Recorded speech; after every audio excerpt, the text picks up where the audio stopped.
है गाइस, तो हमने पूरा पॉलिनोमियल चैप्टर का क्या किया है, पूरे पॉलिनोमियल चैप्टर का इंट्रोडक्शन और जो इसका जो भी कुछ कॉन्सेप्ट इसमें था हमने पूरा पिछले वीडियो में समझ लिया है कि पॉलिनोमियल क्या होता है, इसके कितने पार्ट्स होते हैं, कैसे ये पॉलिनोमियल बनता है, क्या क्या पॉलिनोमियल होता है। और इस वीडियो में हम लोग पॉलिनोमियल्स चैप्टर के 2.1 एक्सरसाइज पे जा रहे हैं। 2.1 एनसीईआरटी सॉल्यूशन इसको नाम दे दिया। एक्सरसाइज 2.1 हम लोग सॉल्व करने जा रहे हैं।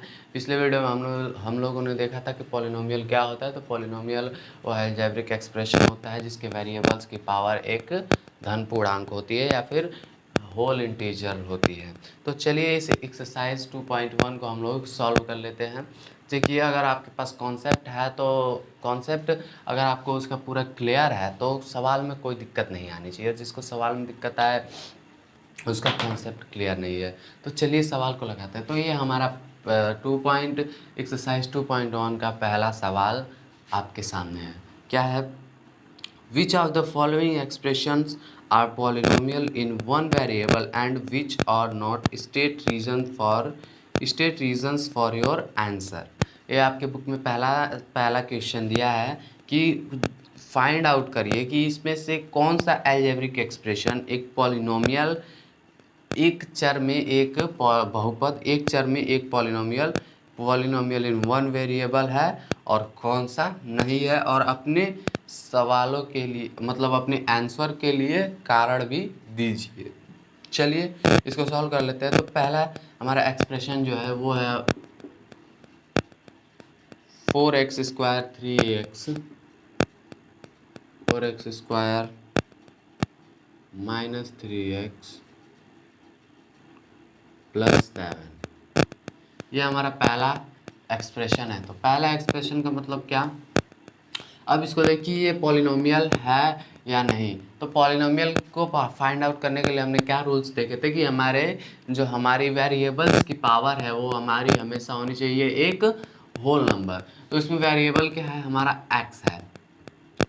ये 7 है। वाई मत समझ लीजिएगा, ये 7 है। तो हमारे पॉलिनोमियल एक्स है, वेरिएबल एक्स है। तो एक्स की पावर 2 और एक्स की पावर 1, यहाँ पर पूरा धन पूर्णांक है, होल नंबर है। तो ये हमारा हो जाएगा ये एक पॉलिनोमियल है। जी भैया बिल्कुल ये पॉलिनोमियल है। और पॉलिनोमियल क्यों है? रीज़न तो आप लोग लिख ही सकते हैं, because the power of x is a whole number. और ओके, तो सेकंड वाले की ओर चलते हैं। सेकंड है हमारा वाई स्क्वायर प्लस √2। अब रूट का मतलब क्या होता है? रूट का मतलब होता है 2 टू पावर 1/2 और 2 टू माइनस 1। इसका रूट का मतलब ये पावर हो गया। तो सर आपने बताया था कि हमारी पावर क्या होनी चाहिए? एक होल नंबर होनी चाहिए, माइनस में नहीं होना चाहिए, नेगेटिव नहीं होनी चाहिए। और यहाँ पे हमारी पावर क्या हो रही है? नेगेटिव हो जा रही है। तो क्या ये इंटीजर होगा या फिर नहीं होगा? तो ये हमारा एक इंटीजर होगा। क्यों होगा? क्योंकि हमने डिफिनीशन में ये पढ़ा है कि वेरिएबल्स की पावर होल नंबर होनी चाहिए। इनके मीन्स कॉन्स्टेंट्स के पावर से हमें कोई मतलब नहीं है। होल नंबर है, नेगेटिव नंबर है, कुछ भी हो, लेकिन हमारी वेरिएबल्स की पावर होल नंबर होनी चाहिए। तो इस एक्सप्रेशन में वेरिएबल हमारा y है और y की पावर एक होल नंबर है। तो इसलिए हमारा ये एक पॉलिनोमियल होगा। ठीक, अब तीसरे की ओर बढ़ते हैं। तीसरा सवाल हमारा क्या कह रहा है? तीसरा एक्सप्रेशन है हमारा 3√t प्लस t√2। शायद कुछ यही सवाल है। तो ये हमारा पॉलिनोमियल है या नहीं इसे चेक करते हैं। देखिए 3, ठीक है, 3 तो तुम हमारे कांस्टेंट हो और ये भी कांस्टेंट है। कांस्टेंट टर्म वाले को छोड़ दीजिए, पूरा एक्सप्रेशन से गायब कर दीजिए अगर आपको फाइंड आउट करना हो कि ये पॉलिनोमियल है या नहीं। एक कांस्टेंट टर्म को जो है पूरा गायब कर दीजिए। अब इसको ले लीजिए टी, √t और t। √t का मतलब क्या होता है? हमारा 3, t पे पावर हम लोग लिख सकते हैं -1 प्लस टी और 2 पे पावर लिख सकते हैं हम लोग -1। तो यहाँ पे हमारा जो वेरिएबल है वो है टी दोनों कंडीशंस में, और टी की पावर क्या है -1 है। और हमने तो पढ़ा है कि वेरिएबल्स की पावर क्या होनी चाहिए, एक धन पूर्णांक होनी चाहिए, एक पॉजिटिव इंटीजर या होल नंबर होनी चाहिए। तो ये 1 हमारा -1 हमारा होल नंबर नहीं है, तो ये हमारा हो जाएगा नॉट ए पॉलिनोमियल। अब क्यों ये पॉलिनोमियल नहीं है वो आप सबको पता है, because the power of t is not a whole number. Okay, अब हम लोग अपने एक हमारा जो फोर्थ है एक्सप्रेशन उसको देख लेते हैं। फोर्थ एक्सप्रेशन में क्या है, y + 2/y। इसमें बड़ा कंफ्यूजन होता है, y + 2/y, ये बटे की शक्ल में है। तो इसको भी अगर आपको कॉन्सेप्ट पता है तो सवाल कोई भी सा भी आ जाए आप लोग क्लियर कर ले जाएंगे। और y + 2/y है तो इसको हम लोग क्या ऐसे लिख सकते हैं, y + 2/y, या यूँ लिख लिया। अब इसको हम लोग क्या करते हैं, y + 2, और जब हम लोग इंटू करके y करेंगे तो इसकी पावर क्या हो जाएगी, -1 हो जाएगी। तो जब ऐसे अगर हम लोग एक्सप्रेशन एक बना रहे हैं तो हमारी क्या हो जा रही है, पावर हमारी -1 हो रही है। एक पावर पॉजिटिव इंटीजर नहीं है, एक नेगेटिव इंटीजर है, तो इसलिए ये भी हमारा एक नॉट ए पॉलिनोमियल। क्यों पॉलिनोमियल नहीं है, because the power of y is not a whole number और not a positive integer. Okay, तो फिफ्थ क्वेश्चन की तरफ चलते हैं। फिफ्थ हमारा क्या है, ये हमारा x पे 10, y पे 3, t पे x पे 10 + y पे 3 + t to 100 ही है,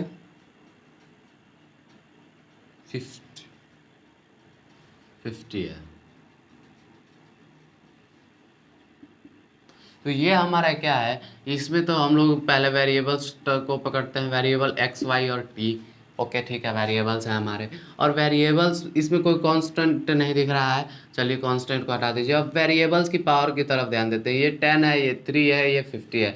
तो क्या 10, 3 और 50 हमारे होल नंबर्स हैं? जी बिल्कुल है, एक पॉजिटिव इंटीजर है और एक होल नंबर भी है। तो ये हमारा एक्सप्रेशन क्या होगा, पॉलिनोमियल तो होगा, लेकिन क्या कुछ इसमें छूट रहा है, कुछ तो बाकी है इसमें। तो पॉलिनोमियल के साथ साथ ये क्या होगा, पॉलिनोमियल इन 3 वेरिएबल्स।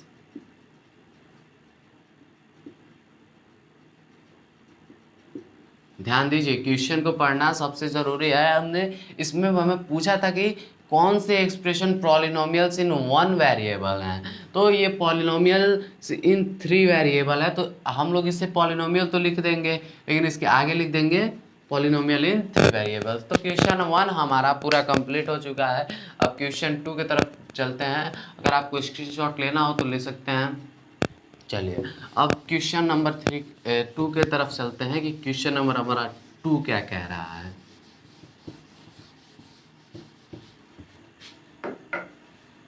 तो ये हमारा question number 2, right the coefficient of x² in each of the following.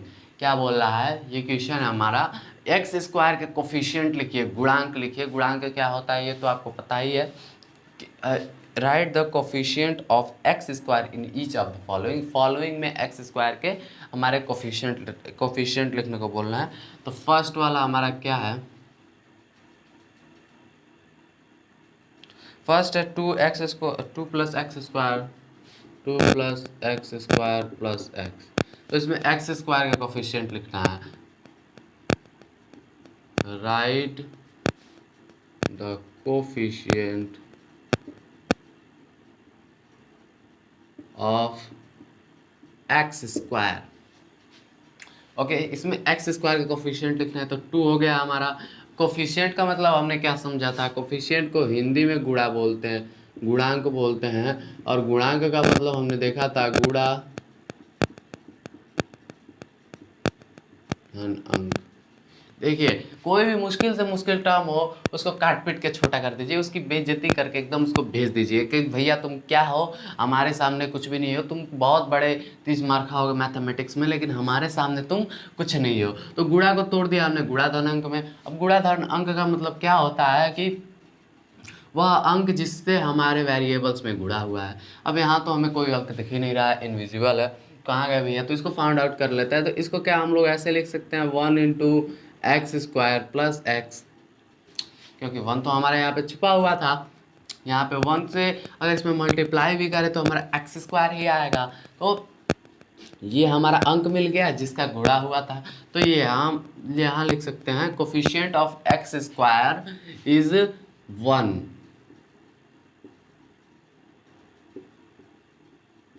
Coefficient of x square is 1। Okay, x square का कोफिशिएंट क्या हो रहा है, हमारा मिल रहा है 1, क्योंकि 1 से हमारा मल्टीप्लाई हुआ है। ओके, चलिए दूसरा क्वेश्चन देखते हैं। 2 minus x square plus x cube, 2 minus x square plus x cube, इसमें हमारा तो इसमें भी आप देखेंगे कि x का मल्टीप्लाई किससे हुआ है 1 से, तो इसमें भी हम लोग वही लिख सकते हैं एक्स स्क्वायर का कोफिशिएंट मीन्स कोफिशिएंट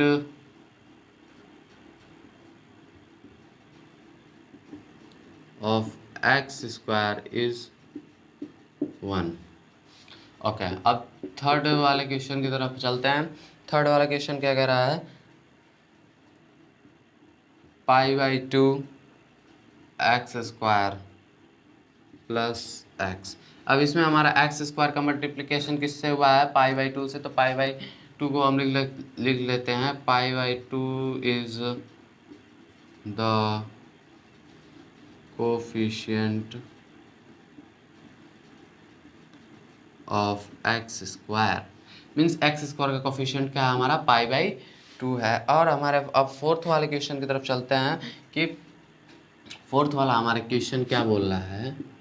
फोर्थ वाला क्वेश्चन कुछ यूँ है 2x - 1, इसका कोफिशिएंट क्या होगा, इसका कोफिशिएंट बिल्कुल भी √2 होगा,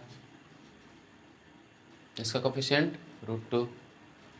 लेकिन कुछ तो गड़बड़ है इसमें, हमसे क्या पूछा था, हमसे एक बार फिर क्वेश्चन की तरफ देखते हैं, जहाँ भी कुछ डाउट हो फटाक से क्वेश्चन की तरफ देखो, क्वेश्चन में ही हमारा आंसर छिपा रहता है। तो हमने ये हमें पूछा है कि आप हमें एक्स स्क्वायर का कोफिशिएंट बताइए, लेकिन हम यहाँ पर एक्स के कोफिशिएंट बता रहे हैं, तो ये हमारा कोफिशिएंट नहीं होगा।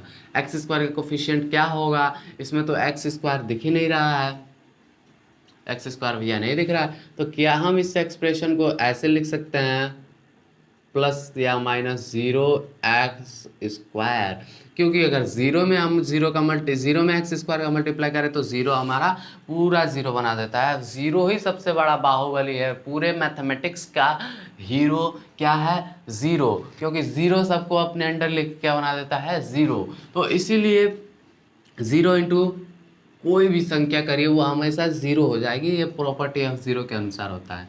ओके, तो इसमें हमारा टर्म में क्या आ जाएगा 2x - 1, क्योंकि जीरो को लिखने की तो ज़रूरत ही नहीं है भैया, ये तो उड़ जाता है पट्ट से।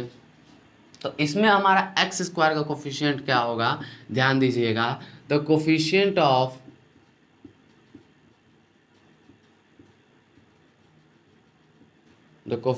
Of x square is 0। जहाँ से भी कोई टर्म गायब रहे और उसकी क्या पूछे, कोफिशिएंट पूछे, तो हम लोग पूरा लिख देंगे कि उसका कोफिशिएंट 0 होगा, क्योंकि 0 से अगर एक्स स्क्वायर में मल्टीप्लाई करें तो पूरा 0 हो जाएगा और हमें यही एक्सप्रेशन खुल के मिल जाएगा। ओके, तो चलते हैं हम लोग नेक्स्ट वाले थर्ड क्वेश्चन की ओर।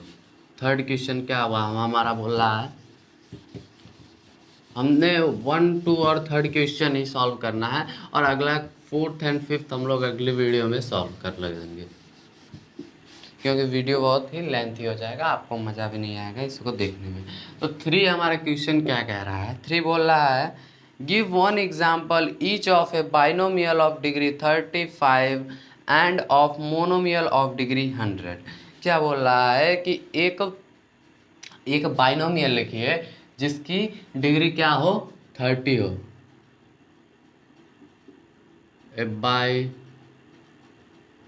a binomial of degree 30 and a monomial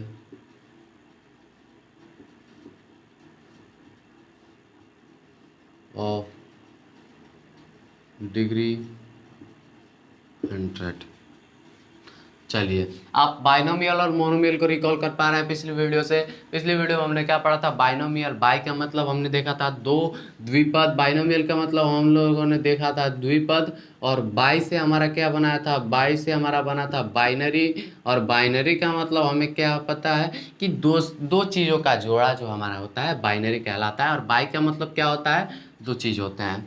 दो चीज़ कौन कौन से होते हैं? तो दो हमारे टर्म्स होते हैं, और वो टर्म्स किससे अलग अलग रहते हैं कि प्लस या माइनस से अलग अलग होते हैं। बाइनोमियल का तो पूरा कॉन्सेप्ट आपको पता है। जब द्वि दिया है तो द्वि का मतलब हमें सिंपली पता ही है, दो। तो इसमें कोई सा भी कहीं से भी कैसा भी पॉलिनोमियल लिख देंगे जिसमें सिर्फ दो टर्म हो। अब हम लोग क्या क्या लिख सकते हैं? 5x प्लस, और या फिर 5 प्लस एक्स लिख दीजिए। कोई सा भी पॉलिनोमियल है, इसमें आपको बात देना है क्या आ गया है। अब 5 प्लस एक्स मैंने लिखा, और आपको कोई बता दे कि 10x प्लस वाई, तो क्या आप उसको मारने पीटने लगेंगे? क्या सर फोड़ देंगे उसका? अरे भैया नहीं, यहाँ पे कोई सा भी आप लोग अपने एक्सप्रेशन लिख सकते हैं। देखिए, अब मैं जो बता रहा हूँ जरूरी नहीं है कि आंसर वही हो। बहुत इन केसेस में ये हमारा सब्जेक्टिव क्वेश्चंस है, और इस सब्जेक्टिव क्वेश्चंस में कोई सा भी आंसर हो सकता है। आंसर डिफरेंट डिफरेंट भी आ सकते हैं, क्योंकि ये भी हमारा एक पॉलिनोमियल है और ये भी हमारा एक पॉलिनोमियल है, तो दोनों को रख सकते हैं। लेकिन इसमें क्या दिया है कि बाइनोमियल हो, तो बाइनोमियल को ध्यान में रखते हुए बाइनोमियल में दो टर्म होते हैं, तो और इसकी डिग्री क्या कह रहा है? 30। तो डिग्री हम इस पर लिख देंगे 30, ठीक। और ये डिग्री का मतलब क्या होता है? डिग्री का मतलब आप लोगों ने पढ़ा था, अगर बोले कि डिग्री ऑफ पॉलिनोमियल, यहाँ पे दिया है डिग्री ऑफ बाइनोमियल, तो उनमें सबसे बड़ी जो पावर है, सबसे हाईएस्ट जो घात है, उसको हम लोग degree of binomial, degree of monomial, degree of polynomial, degree of trinomial बोल सकते हैं। तो इसमें हमारी सबसे बड़ी घात क्या है? 30 है। अब यहाँ पे हम लोग 5 के जगह पे x की पावर 3 भी कर सकते हैं। ये भी हमारा हो जाएगा हमारे क्वेश्चन का ही आंसर एक। और अगला क्वेश्चन हमारा क्या है? एक मोनोमियल लिखना है हमें 100 डिग्री का, तो भैया लिख दो ना x टू पावर 100। इसमें एक टर्म है और पावर हमारी 100 है, तो हो गया क्वेश्चन सॉल्व। तो हमने कुल 13 क्वेश्चन सॉल्व कर लिए। अब इसको आप लोग अपने कॉपी में लगाइए, और आप लोगों के लिए एक नोटिस है, एग्जाम्पलर बुक भी ले लीजिएगा, क्योंकि एग्जाम्पलर में ज़्यादा से ज़्यादा क्वेश्चन दिए रहते हैं। जिन्हें मैथमेटिक्स में ज़्यादा इंटरेस्ट है वो अलग अलग बुकों से क्वेश्चन अपना निकाल सकते हैं, और अगर आप लोग कमेंट करें तो मैं भी आपको क्वेश्चन अलग अलग बुकों से प्रोवाइड करा सकता हूँ। और इन क्वेश्चंस को लगाते देखिए, क्वेश्चंस लगाते रहेंगे, क्वेश्चन लगाते लगाते आपको प्रैक्टिस हो जाएगा, तो एग्ज़ाम में क्वेश्चन नहीं गलत होगा। क्योंकि एग्ज़ाम में हमारा क्या होता है, हमारी कैलकुलेशन की वजह से बहुत सारे क्वेश्चन ही गलत हो जाते हैं। तो इनको लगाते लगाते आपकी कैलकुलेशन भी बेटर हो जाएगी और आपके क्वेश्चंस भी बनेंगे। तो मिलते हैं अगले वीडियो में, तब तक के लिए keep studying and keep Joy.